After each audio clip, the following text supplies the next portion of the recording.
Hey, coucou les Naïlas, j'espère que vous allez toutes bien. Bah écoutez, moi ça va super.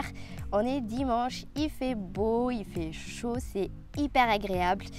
Si vous me suivez sur les réseaux, vous savez qu'en ce moment je suis en camping juste pour le week-end.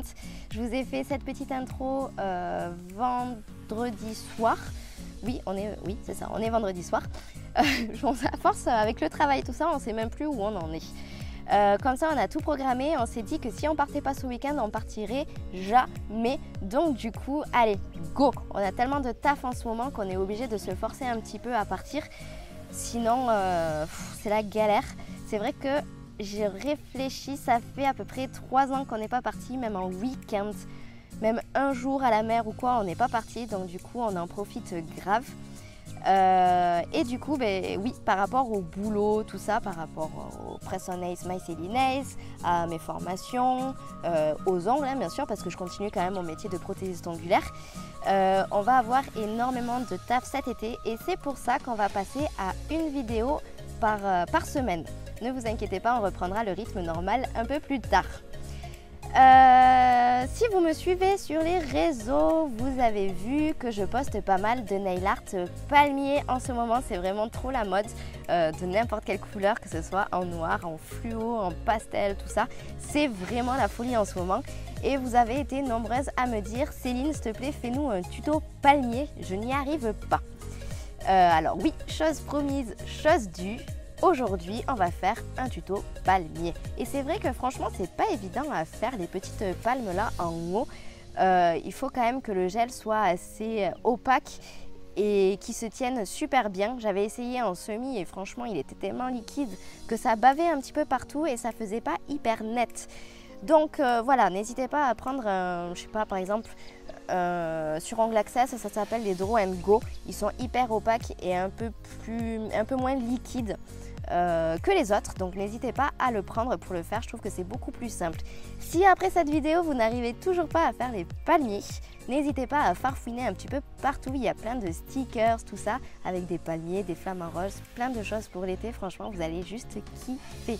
N'oubliez pas de vous abonner à cette chaîne pour voir plein de nouveautés, plein de nail art, plein de tutos, plein d'explications. J'ai vu que la vidéo des ongles tremplin vous avait hyper plu. Franchement, ça fait grave plaisir. Je me suis vraiment donnée. J'ai cherché plein de choses pour vous aider, tout ça. Du coup, je suis hyper fan de vos retours. Bien sûr, comme d'habitude, n'hésitez pas à liker, à partager, à commenter. Comme ça, ça fait monter le référencement de la chaîne et on sera de plus en plus nombreuses sur cette chaîne. Donc, merci beaucoup à vous. Allez, c'est parti, on regarde cette vidéo ensemble.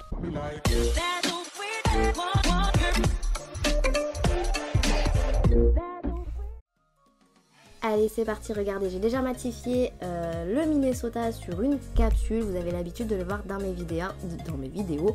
Le Minnesota, c'est un blanc Draw and Go. Il est hyper pigmenté. Alors c'est vrai que les blancs, c'est un petit peu chiant, du coup, je mets quand même 2 couches. Je vous le conseille, on voit moins c'est des traces de pinceau, de trous, tout ça. Et on va utiliser le Colorado. Vous voyez, il est un peu plus solide quand même que les semi-permanents. Et ils sont surtout beaucoup plus pigmentés. Ce qui fait qu'on peut en mettre moins et donc faire moins de pâté par la même occasion.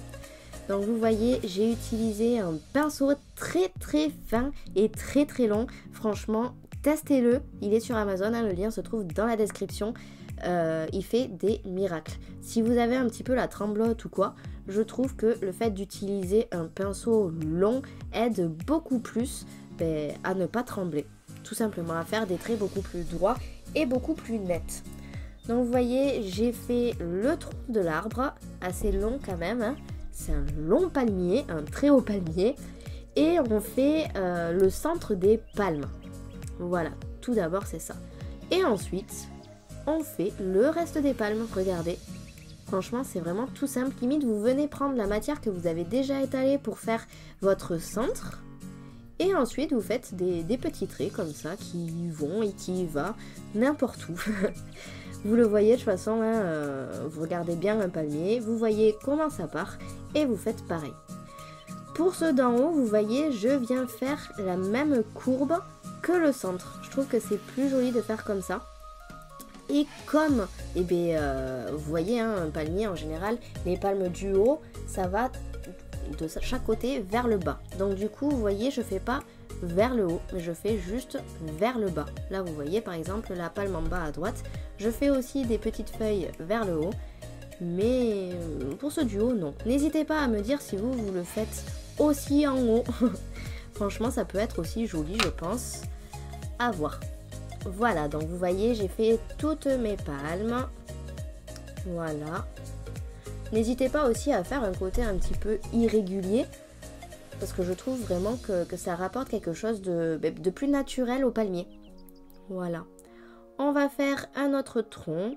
En général, quand on voit des beaux tableaux, de beaux paysages de plage avec des palmiers, tout ça, c'est vrai qu'on voit des troncs entrelacés. Et franchement, je trouve ça trop joli. Ça fait un petit peu comme un paysage romantique. Vous savez, la lune de miel sur la plage avec des beaux palmiers. Imaginez peut-être un transat entre les deux palmiers. Ça donne vraiment trop envie. Voilà, donc j'en fais un autre aussi sur la gauche. Vous voyez, je le fais un petit peu dépasser sur le premier, sur celui de droite. Je trouve que ça fait plus naturel aussi. Voilà, hop. On en fait en haut aussi.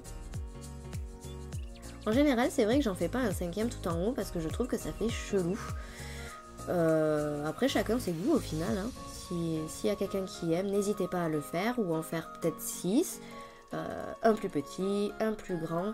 C'est vous qui voyez des palmiers, il y en a de toutes sortes. N'hésitez pas à aller chercher sur internet. C'est vrai qu'en général, on oublie. Mais le mieux, c'est vraiment d'aller voir sur internet ou d'aller le voir en vrai. Et de voir comment il est et d'essayer de le reproduire, tout simplement. Allez, donc on va prendre les paillettes. Celui-là, je les ai prises sur Ongle Access. C'est les Magic Powder. Et c'est la couleur Titanium. C'est un bleu très foncé avec de très beaux reflets. Et je trouve que ça ressort super. Voilà, donc vous voyez, vous en mettez pas mal. Et vous tapotez surtout avant de le mettre dans la lampe. Parce que sinon, ça va faire une trop grosse épaisseur. Et votre gel du dessous, le Colorado, ne va pas forcément catalyser. J'ai eu le problème il n'y a pas longtemps. Je n'ai pas secoué le doigt. Et au final, ça n'a pas du tout catalysé. Et quand j'ai voulu enlever le surplus de paillettes avec une brosse ou un pinceau éventail, vous pouvez faire avec les deux. Malheureusement, il y a tout qui est parti. Mon palmier a disparu. Du coup, je trouve ça dommage. Donc, tapotez bien votre doigt. C'est le petit conseil du jour. Voilà, donc là, vous voyez, j'ai bien tapoté. Les UV sont bien passés. Et j'enlève le surplus. J'espère que cette vidéo vous a plu. N'hésitez pas à liker, à me dire si vous verrez par exemple d'autres couleurs ou un autre fond. Franchement, on peut faire n'importe quoi avec. Et nous, on se retrouve dimanche prochain. Je vous fais des gros bisous.